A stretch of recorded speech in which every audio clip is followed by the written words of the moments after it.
We kind of talked about it last week, but yeah, we could talk about it this week. Hello, everybody. Episode 4 here of Son versus Father. I'm in Mexico, Monterrey. The food is exquisite. Just had a great dinner.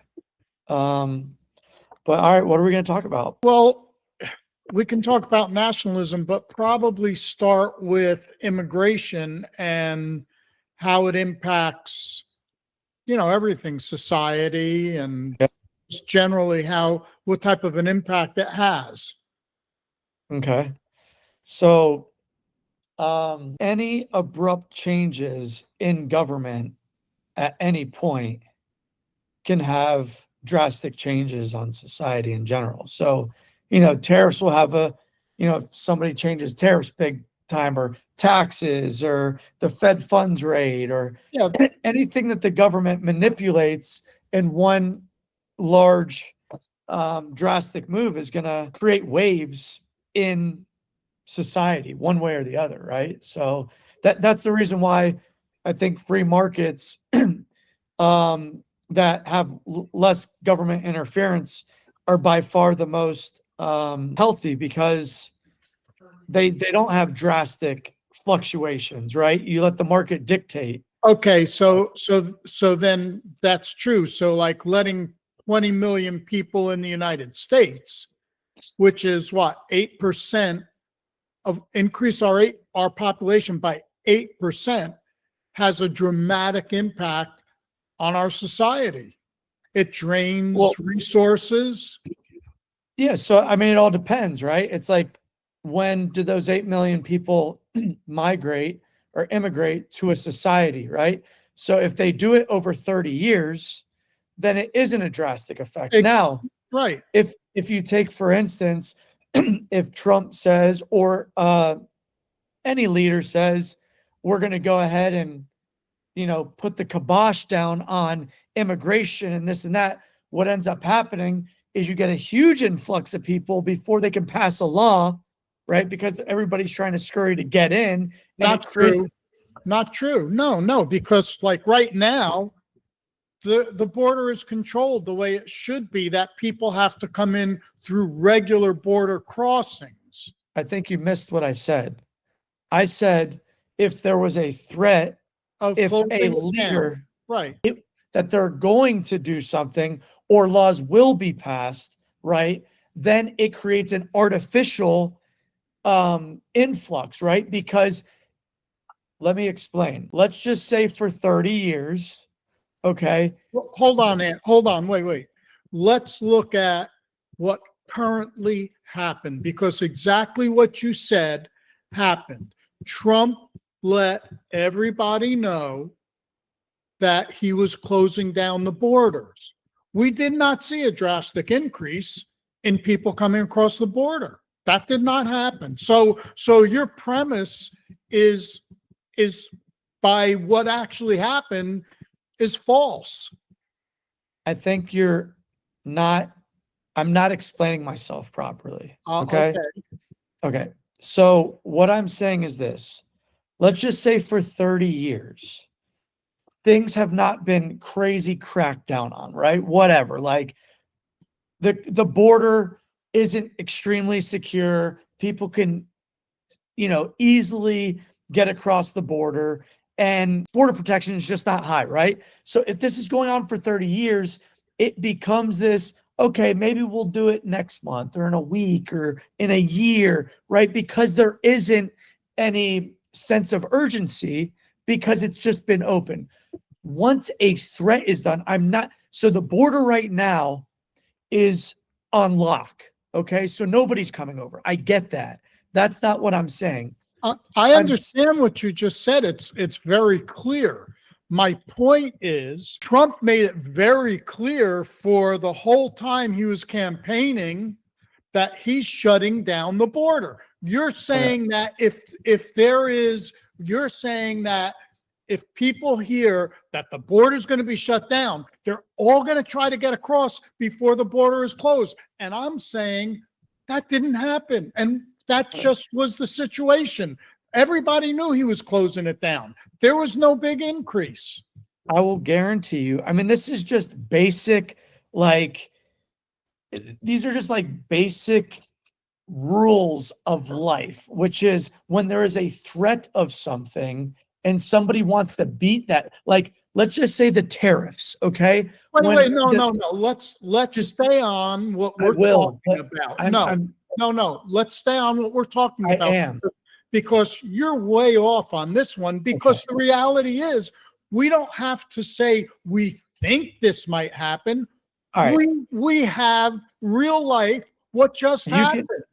While I'm talking, you can go ahead and pull up stats. What I'm saying is this: Trump was in office, right? I guarantee you there were less people once he started building the wall, or when they started building the wall, there's probably more people trying to get in before they passed the laws. Now, when Biden got into office, right? I guarantee you there was just a steady influx. It wasn't like a huge, because the borders weren't really being protected. Let me just finish what I'm saying. So more people are immigrating. Just let me listen to what I'm saying, because I guarantee you, you're thinking about a response. I'm not Truly thinking listen. about a response. Okay. While Biden is in, there's probably a decent influx of illegal immigration. Now, when Trump starts running again and it gets closer to the election time, and people know that there's a good possibility that Trump, somebody that will close the borders again, once they know that fear is there, that Trump's running, it's 6 months away, he's talking about closing the borders. I guarantee you, the closer it gets to election, okay, the more people start crossing the borders, because they know if he gets in, it's going to shut it down. So Anthony, it swings. Anthony, obviously you have not seen anything that happened, because the reality was the last year that Biden was in was the least amount of people that came across illegally. His first 3 years, they were coming across like crazy. His last year, because he was getting beat up so much, they had to make it look like they were closing it down. So what you're saying is totally the opposite of what actually happened. Biden's last year, there were less people that came in illegally than each of the individual 3 years prior. So let's just go ahead and make it real simple. So your premise is that if people can easily do something and they have free reign to do something, and then there is a possible threat of not being able to do that anymore. Yeah, there's going to be an increase. No, I agree with that. But no, because we're talking about immigration. Yeah, if people think that they're going to close down, that you can't buy ammunition.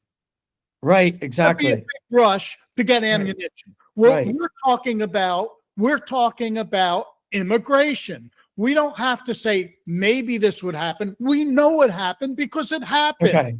Well, here's the thing. I agree. We'll ask people. Wait a minute. We'll do research after, and we'll ask people to do research and post comments about what really happened. The only way that this doesn't happen is that if no threats are made, okay, that this isn't made known to the public, hold on, and they start securing the border more, then I get it. But once it's just like this, there's no different in anything in history or in any sector when a threat is made, like, oh, we are thinking about imposing tariffs on steel. I don't disagree with that. Philosophically, I agree with that. What I'm saying is, in reality, with immigration, that was not accurate. Now, I'm not saying that couldn't happen with immigration. In other words, wait a minute. We'll figure it out. We'll figure it out. Hold on. In other words, if right now they said they're going to cut down legal immigration next year to 2,000 people, there'd probably be a big push to try to get in legally. So I'm not disagreeing with that premise.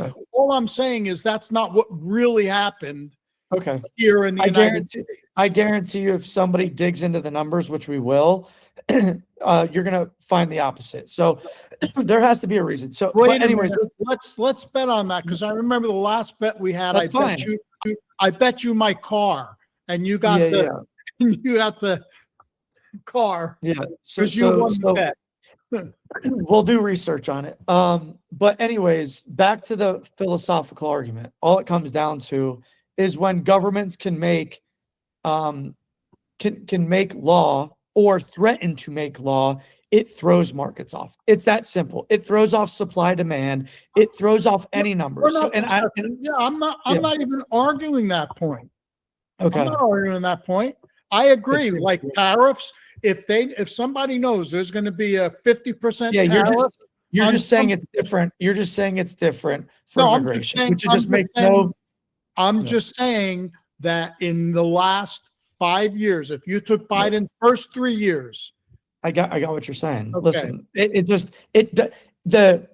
the rules of society, life, supply, demand, it just doesn't make sense. Guarantee there's an explanation for it, but let's just move on, and people will do research and leave comments about it. But I'm willing to bet a ton of money on it. So, but let's. Okay, well, when we get off, we'll talk about the bet. All right, sounds good. So anyway, what's your position on? So we had roughly 20 million people come into the United States over 4 years. Okay. So what impacts do you think that has had economically? Let's start with economics. What impact has it had? Well, first of all, immigration is not a bad thing, right? Because No, that's right. Okay. So the only time that it creates a negative impact is when it isn't a natural flow, right? When it isn't a supply demand thing, when it is, there's a famine somewhere, there's a war somewhere, and you have a mass immigration that is not a natural immigration based on supply demand of jobs, opportunity. Because when there's a natural immigration of more opportunity somewhere, we need more people for jobs, Right. all of that, Right. then there is no issue. There is an issue when we go to war in the Middle East and those people don't have opportunity and they don't have a safe place to live, and they mass migrate to other countries like Syria or Ukraine or other. And it's not just the United States that has suffered from mass immigration. I mean, Europe is hurting worse than we are. A lot of the countries in Europe are. Do you know why? Do I know why? Because why did they have mass immigration? Yeah, Yes. because they're giving everything away. No. Yeah, they have all kinds of, when people come into England, they get all benefits and they're taken care of. You're telling me that in the past 5 years that has drastically changed in England? That what has drastically changed? That the social programs, the welfare state in those countries have drastically changed so much that there's been but they're better than Somalians have nothing in Somalia as far as those type benefits. So they know if they come to England, they're going to get these benefits. They know if they're going to come to the United States, they're going to get these benefits. Okay. So I'm asking a simple question. Okay. So would you agree or disagree that over time, there has been an increase in the amount of immigration to those countries in Europe? Like, let's just say the past year is more than 2 years ago and is more than 5 years ago. Like, it's getting more and more. I don't know from 2 years ago or 5 years ago. I do know that there are many cities in Europe where the population has shifted to the regular level of percent of immigrants to 40% of the people are immigrants. Right. And so what you're the reason for what you're saying is that you think that the social welfare programs have increased that much, that they've gotten that much better. They're like, we're going to give you a lot more. No, I just said that's not what happened. What happens is those programs were there.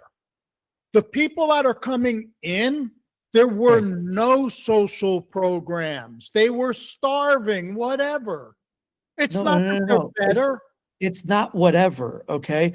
Your premise is that you're acting like in certain Muslim countries over there, right? That hold on, that they were getting handouts in their countries. No, and that they was weren't. okay. Listen to what I'm saying. Well, I'm saying, you're trying to say what I was saying. I wasn't saying they were getting handouts in their native country. I'm saying they were getting no handouts. That's why they migrate to countries that are getting. Okay. Listen, please just try to follow. Okay, I'll try to follow. Okay. All right. There has to be a change for people to want to migrate some way. Okay. So usually it's for a better opportunity. Usually it's because of famine. Usually it's because of hardships where they are. People usually don't just say, I'm picking up and leaving everything, right? Just because, right? It's only when they think that there is a better option somewhere. Yes. So, okay. So let's follow this down the path. Okay. Let's just say for the past 10 years, that the social programs in England haven't really changed that much. Okay. Okay. Let's just say in these Muslim countries that the social programs in their countries haven't changed that much. Okay. So these are being held constant. I need you to lock in right now. Okay. So these are being held constant. Okay. Okay. That means that there has to be other factors that motivated somebody to leave. Okay, now let's go ahead and let's start talking about those other factors. Okay, let's talk about the other factors. Hold on. Okay, go ahead. So originally, you stated that the reason why people migrated was because of social programs. I'm telling you, that is not the reason. Because if you hold both of these things constant, this did not increase. They did not say we're giving, a lot of free programs. Okay. And on this side where they were living, they didn't strip programs. My point is this. The reason why people move or are moving from those countries is because of hardships. Because when countries like the US are over there bombing and making it unstable for people, they cannot get ahead in life. Okay. Hold on a second. Wait, I'm sorry. You are so out of it. The issue is this, a couple of things. Number one, there are people that have been making money by bringing people to new countries. The reason why they want to come to new countries is because it is better. And now they have a way to get here. The other thing is, stop right there. The other thing, I let you talk for 10 minutes. You have to talk about why it's better. You just said because it's better. Stop there. Because it's better than where they are living currently. Why is it better than where they are living currently? What changed? Nothing changed. They've been living in squalor their whole lives. Okay, so you're saying they've been living in a terrible environment. Nobody disagrees with that. No, you're missing the point. I am saying something different, and we can go ahead and people can leave comments or we could do research. Okay, usually, let's just say people are living in Syria or Ukraine or wherever you want to say, or Lebanon or any of these countries, or Iran, or Iraq, or Afghanistan. Okay, listen, not people in those societies. If they are living a good life and they're happy, okay? And they aren't, listen to what I'm saying, and they are not threatened, and they don't feel threatened or insecure with where they're living, right? Usually they'll say, listen, there's, But hold on. Anthony, you're missing the major point, okay? So listen, okay, all those things are the same, right? What's the same? Now, that the people where they were living are as bad as they were for the last 10 years. The good things in the United States or in Europe or wherever are the same. Let me finish. They're the same. Now, why were there 20 million people coming to the United States in 4 years and none now? Because the spigot was closed. They couldn't get in. The same thing is happening in Europe. So if you look at Europe, hold on, if you look at Europe, guess who does not have an immigration policy problem? Do you know who it is? Poland. Doesn't matter. Oh, yeah, it does matter because they did not open their borders to immigrants to just flood in. It does matter. No, it does matter. If you can't get in, there's not going to be people coming in. You are missing the entire point. No, you are. Okay, I'll explain to you what you're missing. What you're saying is, let's just say there's 20 countries in Europe. Your point is coming after what core basis of people. Just listen to what I'm saying. I'm listening. I'm going to shake my head. Don't think I'm not listening because I'm going, oh my God. You're missing the fundamental issue. Okay? The fundamental issue is what you're saying, that let's just say there's 20 countries in Europe. Okay? Now, if there's 20 countries in Europe, okay, and one of them has strong border policies, okay, and let's just say that when you were saying that things are horrible in a country that somebody's migrating with, it used to not be horrible. They used to be fine with it, okay? But what you're saying is that it is horrible, right? They may not see it that way. So just because you think it's horrible doesn't mean that they're not happy with their lives. So you think people in Somalia think they're living in a great place and that they're happy that they're there and they feel safe there. That's what you're saying. What I'm saying is, no, you're saying that they're happy with where they're living. It's all in the eye of the beholder. Okay, I'm talking about the beholders, the people in Somalia that have come over to the United States. They loved it in Somalia, but they came here just for the heck of it. No, what ends up happening is that there's a scam being run, and they say, hey, if I can get you to the US, we can do this, this, and this for you, and we can give you these handouts. So there's a change in opportunity. Right. Okay. Yeah. So when that happens, of course, that's going to incentivize people to go ahead and move. What I'm saying is, why, if they like it where they are now? Why? You just said if they like it, they like it. This is like crazy talk to me because, Dad, let's just say I like living in Tampa, Florida. Right. But somebody says, hey, you can move to Kansas City and I'm going to go ahead and pay you $500,000 to sit there and eat Sour Patch Kids every day, right?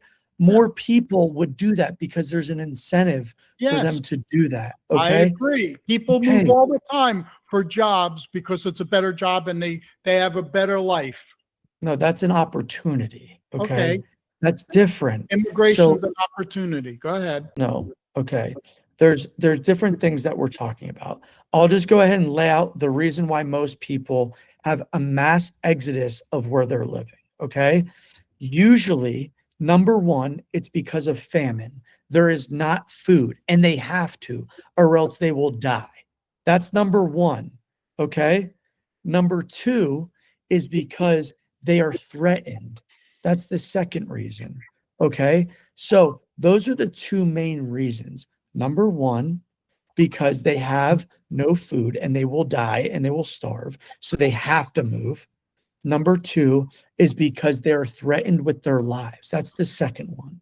So what I'm telling you, the third one would be that they are getting incentivized by free things in other countries. That would be the third on the scale. So once again, number one, why people are going to leave is because they have no other choice, because they're going to die, because they're going to starve. Number two biggest reason is because they're going to get bombed on and they're going to die and they have to leave. And number three, it's because somebody's holding a carrot out in front of them and saying, you can have all of this and it's going to be really easy and we're going to set you up with this and we're going to give you free handouts, right?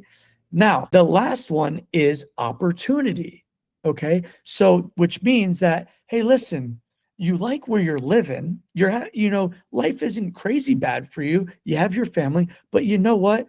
There's the ability to go over here and get a job and you can build a better life. It's not a guarantee, it's just an opportunity. That's the last one. That's the one that I'm about. That's the reason why people should immigrate. They should not immigrate. Right, because they have a better opportunity to have a better life. And what I'm saying is that's a big thing. Yes, right. The biggest.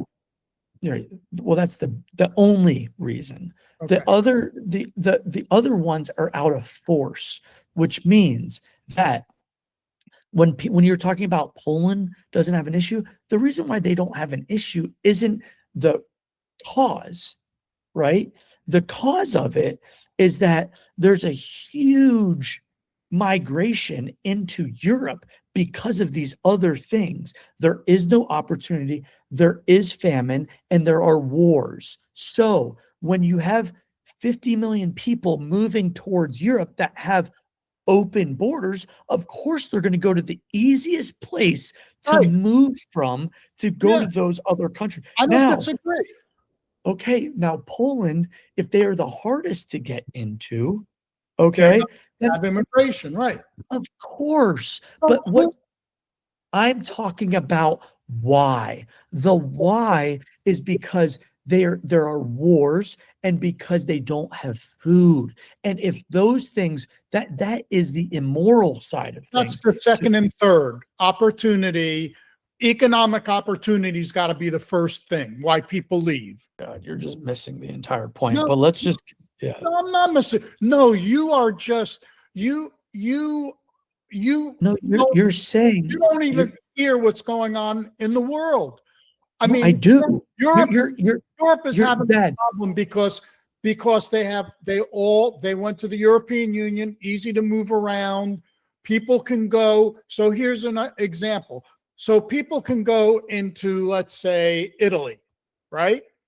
Mm-hmm. And they may be on a visa or whatever. Once they're in Italy, they can go to France. Nobody checks anything. They can go anywhere they want. So they're wherever they want to go then. There's no checks, no balances. And you're right.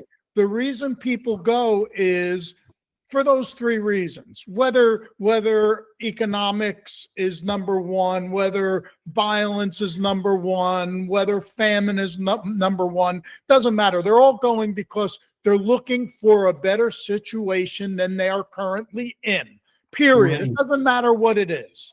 Right. But what I'm saying is when somebody is starving or when they're being bombed on, they move. So your point is that Europe is having a horrible time because they don't have good border policy, right? What I'm saying is that is the effect of the cause. I am going to the root cause. Why are people immigrating? They're immigrating because their countries. We don't disagree on that, Anthony. I'm not saying that people are just coming helter-skelter. They're coming because they want a better situation than they're in. It may be because of war. It may be because of famine. It may be because of economics. It could be all three.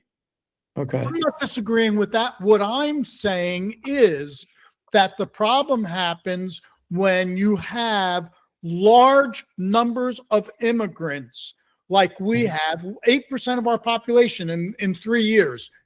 That's crazy. How do you manage that?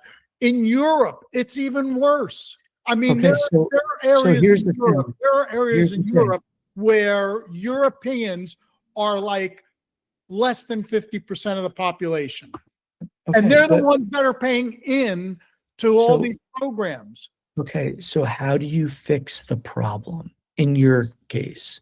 Well, Trump fixed it here Okay, so that's how you fix the problem in the world? by controlling your borders. I think countries need to control their borders. Okay, great. Good answer. Okay, so now let's just say that we go over to Syria and Iran and we start bombing the shit out of everybody over there. Okay, Yeah. children, the mothers, the fathers, the teenagers.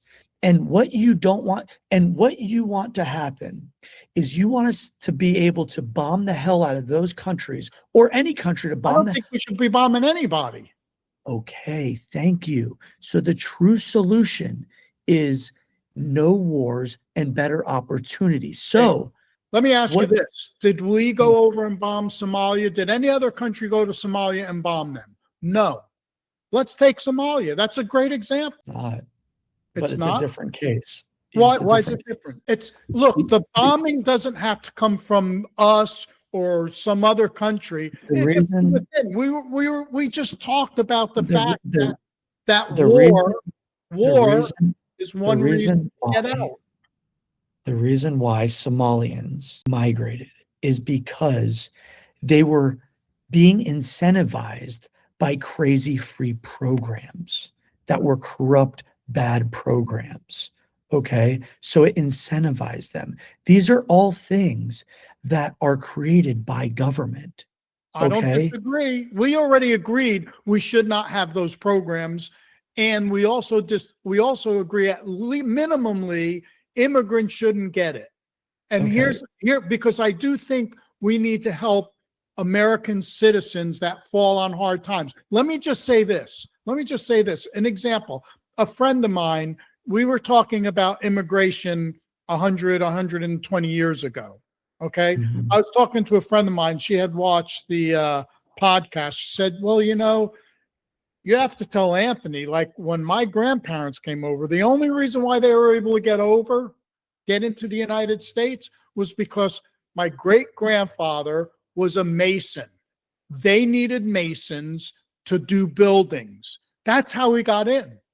He didn't just come in. They looked at what they needed, and they needed masons. So guess who got to come in? The masons. So that's Okay. how it was working. I don't care what she says. That's not how immigration should work. Governments shouldn't sit there and dictate what people should be able to come in based on skill set. That's crazy to me, right? I So don't think it is. it's just social engineering and to be honest, it's immoral. Okay? Because why is a mason more important than a teacher? I Why didn't should say he was more important. I said he was needed at that time. If there's a need for something, look, supply and demand, what right? I'm saying, If what there's a, I'm saying, if there's a demand, you need to fill that demand. okay.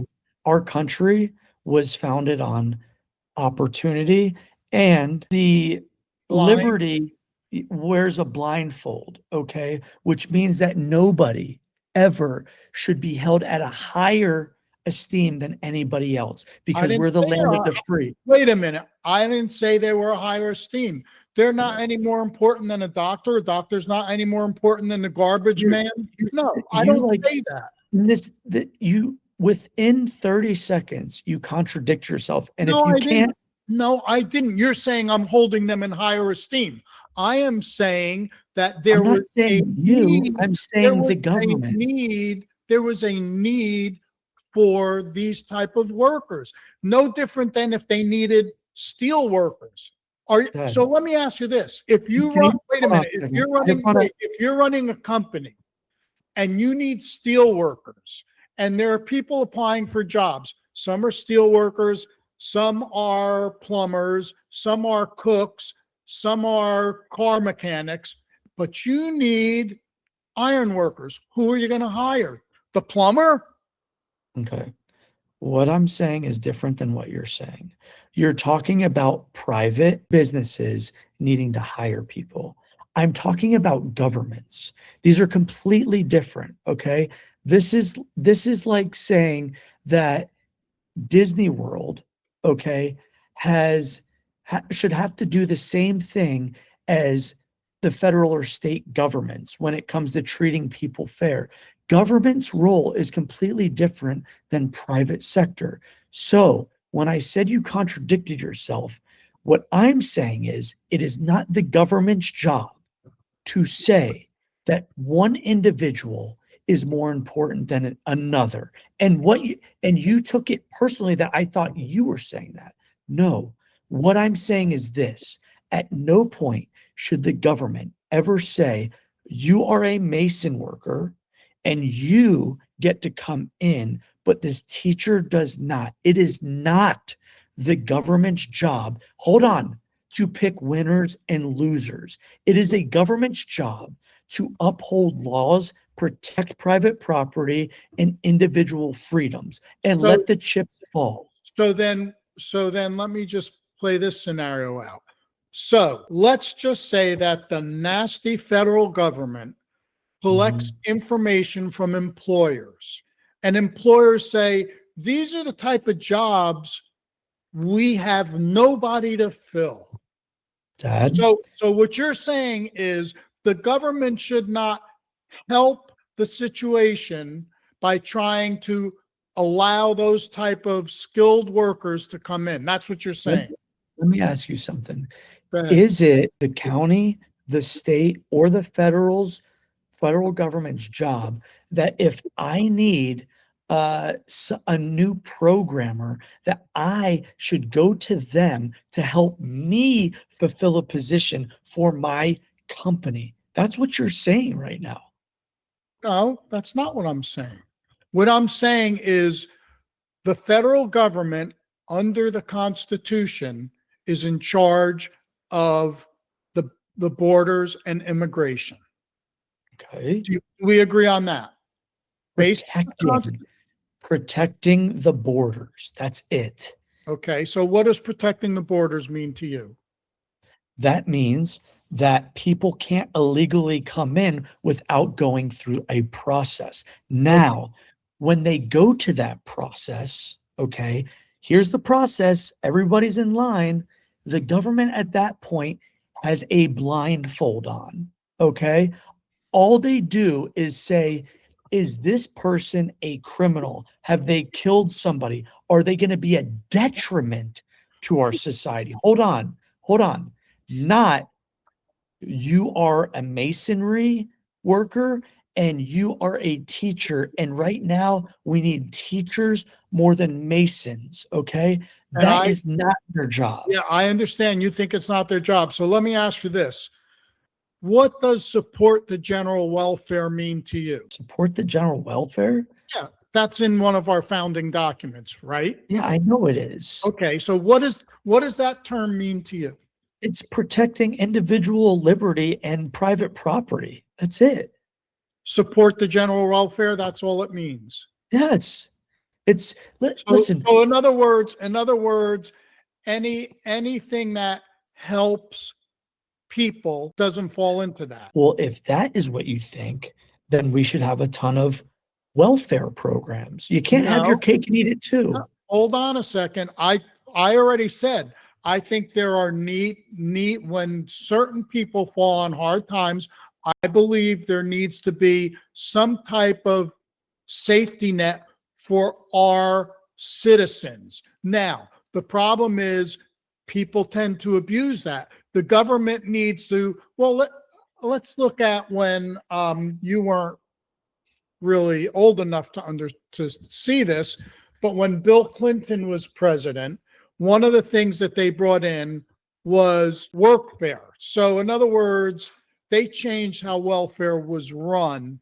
so that people that were capable to work should have to work, right? Mhm. So my point is, I am not opposed to limited welfare, but Mhm. it needs to be something that doesn't drown the country. Okay. So my point is, based on what you're saying, my point is, no, you have to have some kind of safety net, which shouldn't be a lifestyle. That's a big problem. And Okay. that keeps people down because then there's no incentive for them to Okay. do better. Right. And so let me ask you some questions. Okay. Okay. All right.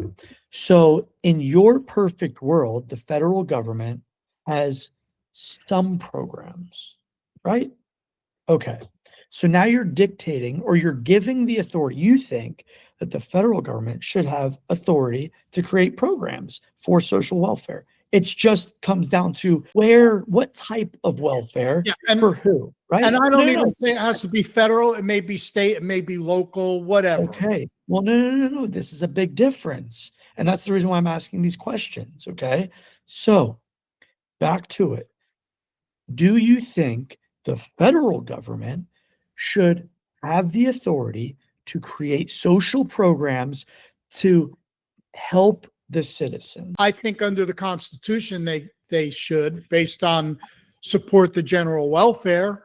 Okay, well, I'm just the way that the Constitution, if you go back to the Articles of Confederation and all the different things, when it comes to the Declaration of Independence, Articles of Confederation, or the Constitution, or the Federalist Papers, what you're talking about, 0% of federal government having anything to do with social welfare for any citizens. I will guarantee you that. Okay. So that's completely false. Now, I'm asking you, do you think that the federal government should be able to create social welfare programs? Do I think they should be able to? I Should don't they think, have the power? I don't think there's anything, because look, Do you think do let you me- think they should be able to? let me, because Okay. you're going to jump all over this. So let me tell you why Okay. I think this. Because the Constitution gives Congress the power to make laws. Okay. So if the Congress of the United States, which is given the authority under the Constitution, decides to make a law that Mhm.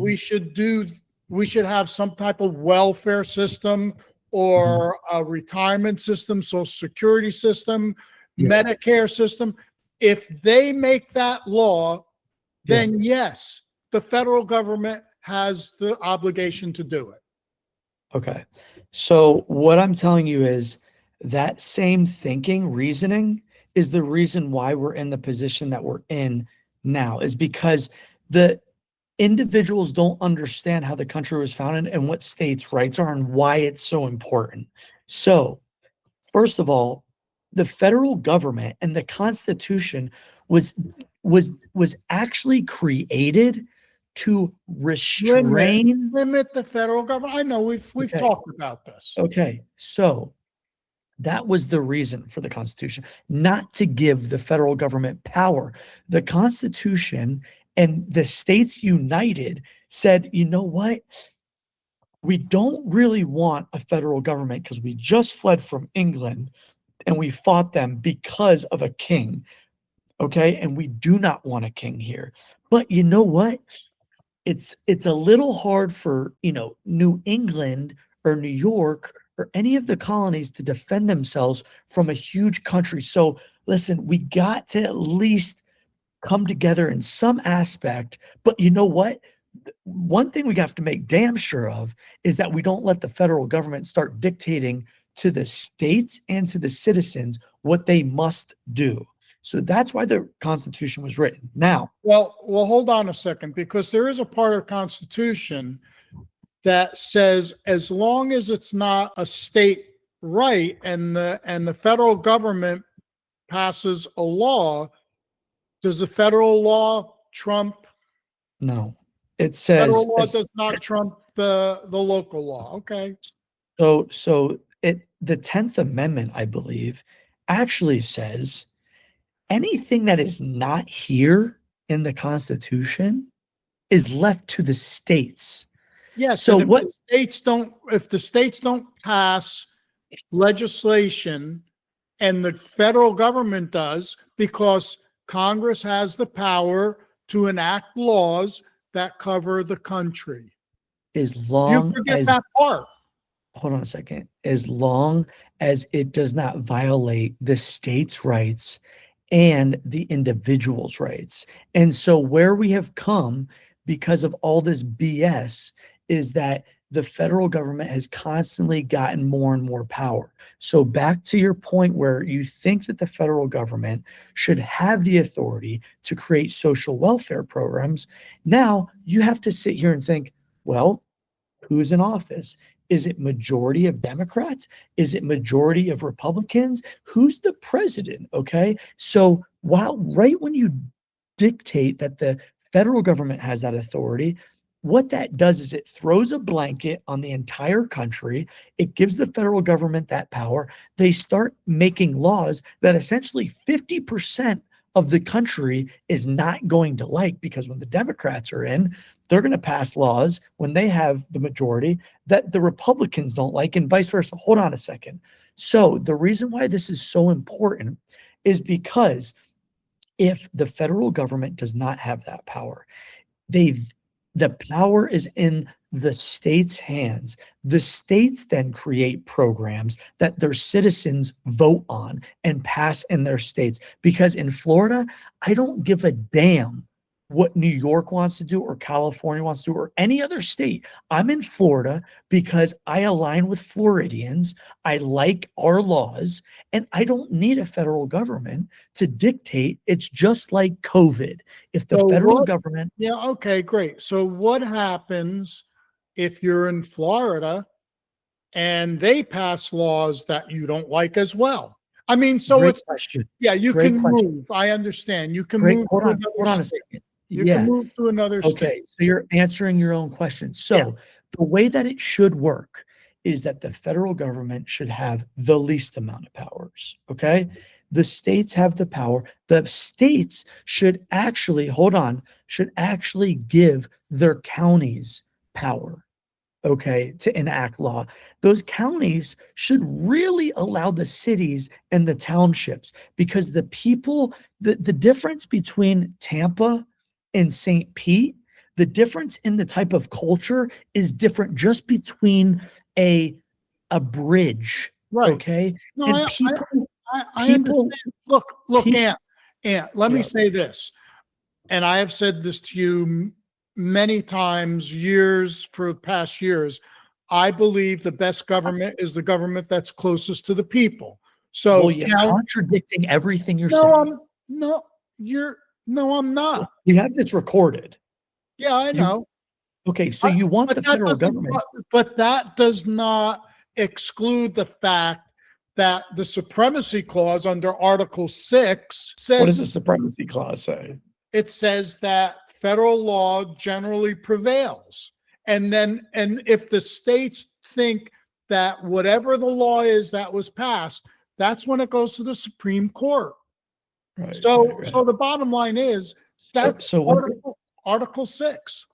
okay, so we could do all this research after, and people can leave comments and do their own research or whatever, just like the other things. So if anything, all that means that is the if the federal government makes a law, it's saying that it becomes the law, but then the states have to, so essentially it trumps the state momentarily until it goes to the Supreme Court, right? Yes. Which I don't even think that is the case, but we'll see. It doesn't matter. The states have the rights for a good reason. We're the only country that was founded like that for good reason, okay? And what you said, the more options people have, the more freedom people have, okay? Just like what happened with COVID, the federal government didn't make blanket laws that covered the entire country because half of the country was going to hate the laws, right? Let the states make the laws. And then the state of Florida said, hey, listen, counties, you make the law, okay? The counties even a lot of times said the cities. So Right. that's the way it should work for a good reason. Okay. So here's an example that I looked up a couple days ago when, we were talking about some other things. So the example that I found was let's say Congress passes a federal gun background check law. Mhm. Okay. State passes a law saying no background checks are allowed, Right. right?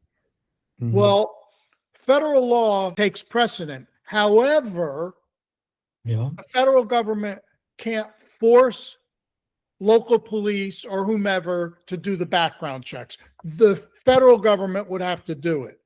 And that law is the law of the land. But Right. but the state doesn't have to be the vehicle for it. Hence, like last podcast we had, Right. the whole Yes. compel Yes. thing. And yes, So, you're right.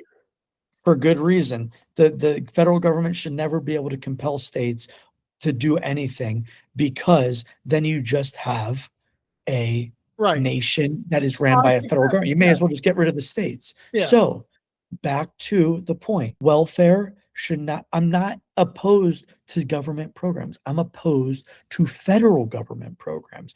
Number one, it doesn't work for every citizen. It doesn't work for all the different states.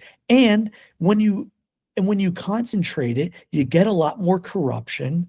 And not only that, is when you leave it up to the states, you at least have 50 states that try different things and they have their own sovereignty. And maybe one state learns from the other as opposed to the federal government. But that's just basic common sense that Yeah. would happen, right? Okay. What But the rights.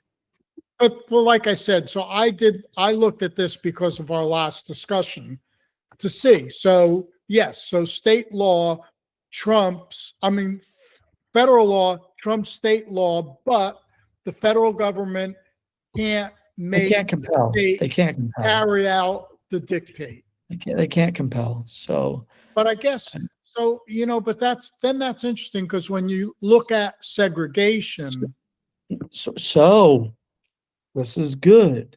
This is good. You're starting to come around here. Here we go. So this is what happens. There's something in the Constitution called, you can amend it. Now, that when the Constitution was created, the states came together, okay? And they said, hey, listen, we're going to form this pact. We're going to create this federal government, but we're going to make sure, because when they first created the Constitution, they didn't have the amendments, hence why they're called the amendments. Yeah. And so what happened is they said, you know what? We need to come back together and we're going to create these amendments just so we're extremely clear that you're not going to impede on these rights. Right. Oh, and by the way, Bill of Rights. right. And by the way, if all the states want to enact a law for all of the states to have to abide by, they have to amend the Constitution. And to amend the Constitution, it's an extremely high barrier for that reason. Yes. Because what they don't want to do is they don't want something that is just half of the state. It has to be overwhelming support to force every state to adopt a law. And that is where the amendment, hence where slavery and all that, because go ahead.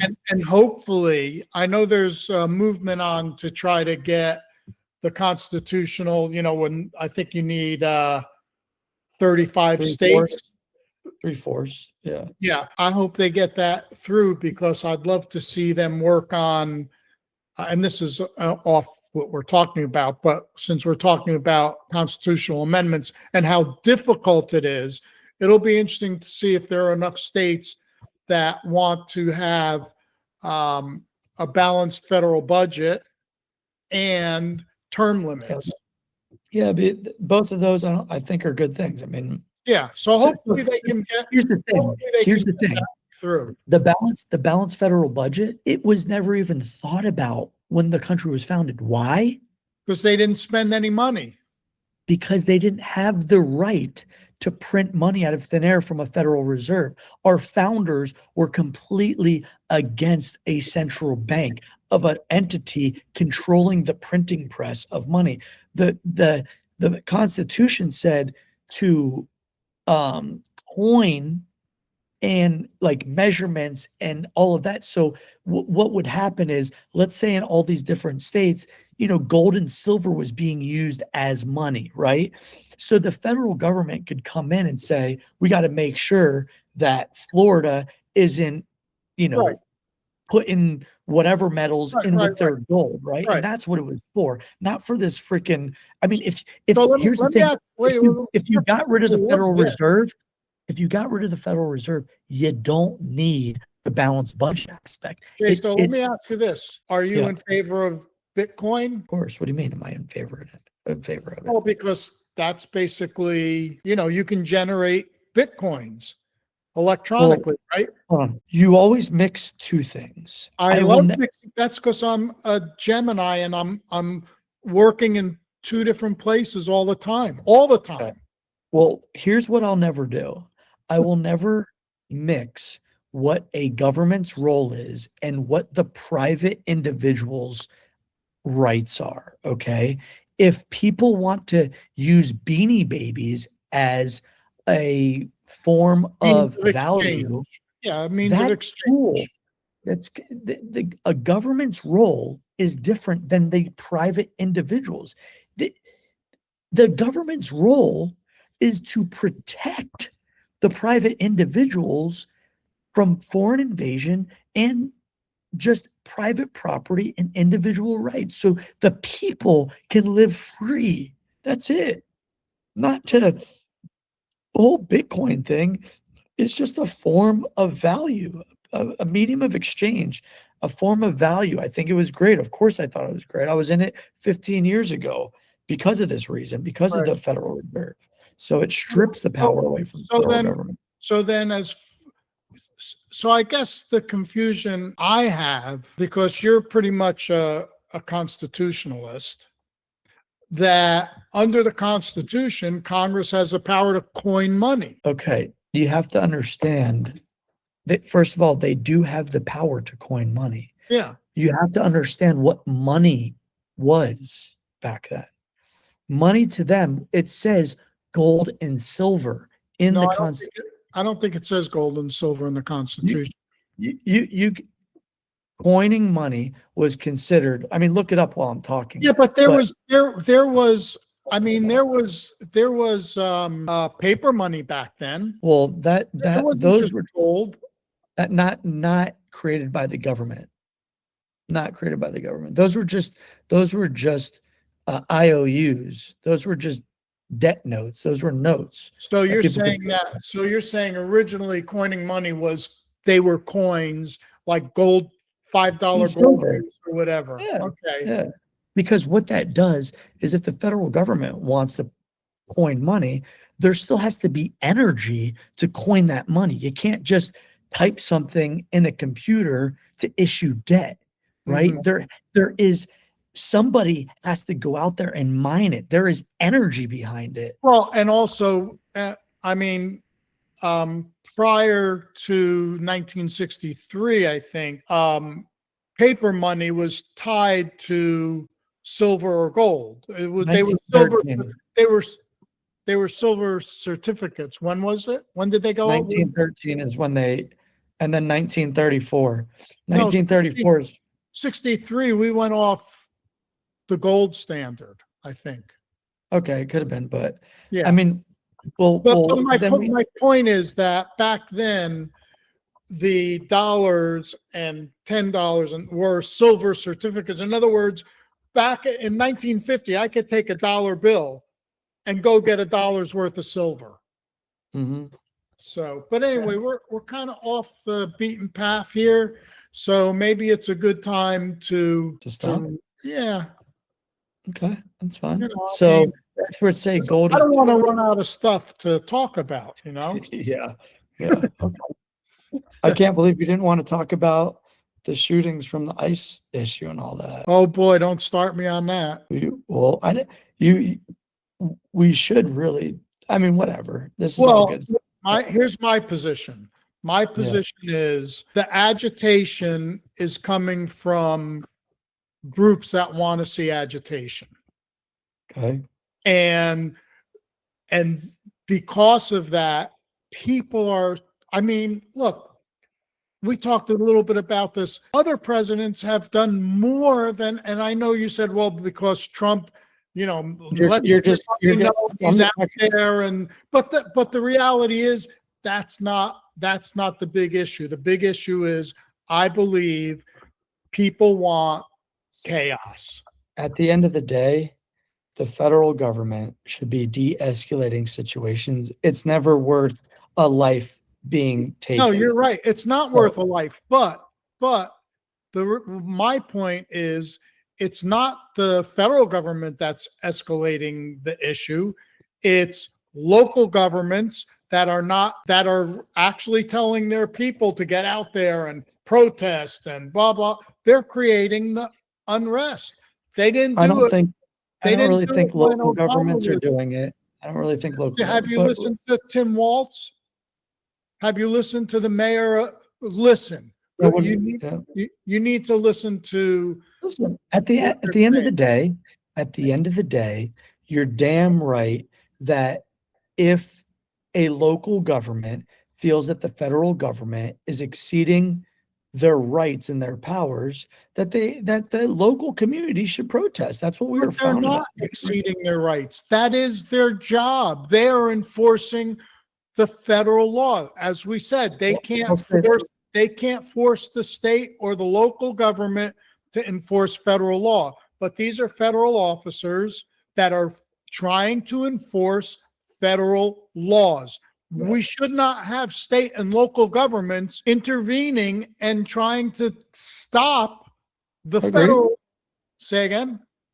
Agreed, unless if the federal government's overstepping their authority, which they aren't here.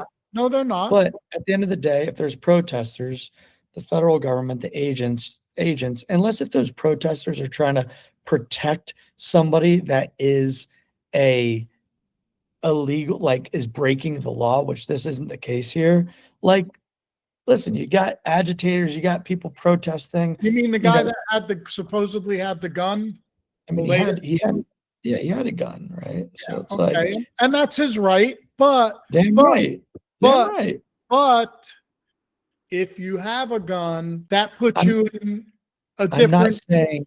I'm not saying it's not stupid. There's no comments. I'm not saying that. Like, but it shouldn't be dead, but exactly. That's all I'm saying is like, it's not worth it. Like, listen, if somebody's going crazy, federal agents back up. Okay, you guys do what you want. We're going to retreat. We're going to make another plan. We're going to do something else. It's just not worth it. We sit here. So you don't think the citizen has any culpability in these types of incidents? Is that what you're saying? Would you carry a gun if you knew something like that was going on? All I'm saying is the citizens always have the ability to peacefully protest. Right. Now, if a citizen spits, hits, throws something, and is interfering. Yeah, or whatchamacallit, like is the one that's actually aggressive. Yeah, aggressive and violating, the authorities' space, then that's you're an idiot. You're a fucking idiot, like if you're doing that stuff. But you should be able to sit there and protest all you want, scream, Look, and I don't think anyone, I don't disagree with you should be able to protest. Yeah. But you should not be interfering with federal agencies trying to carry out their duties. And that's what's happening. You don't see it happening in a lot of states. You see it happening in some states. And it's driven by people that want to create chaos because they want to be able to have power. So, but at any rate, I'm glad you're having fun in Mexico. How long are you there for? Until Friday. Oh, nice. Well, at least you're warm, I guess, huh? Because it's freaking freezing here. No, it's freezing here. Is it really? Yeah, it's like 29 is the low tonight. 29? Yeah. Whoa. Yeah, Sunday and Monday will be 28 and 29. The high of better than the rest of the country, but maybe you need to move to I Maybe we know. need to move to Ecuador. I know. I'm saying I got to move because that's one of the reasons people migrate and immigrate. That's why I came to Florida, to get out of the cold Northeast. Damn right. Damn right. All right. All Have right. fun. Love you. Love you too. Bye. All right. Bye.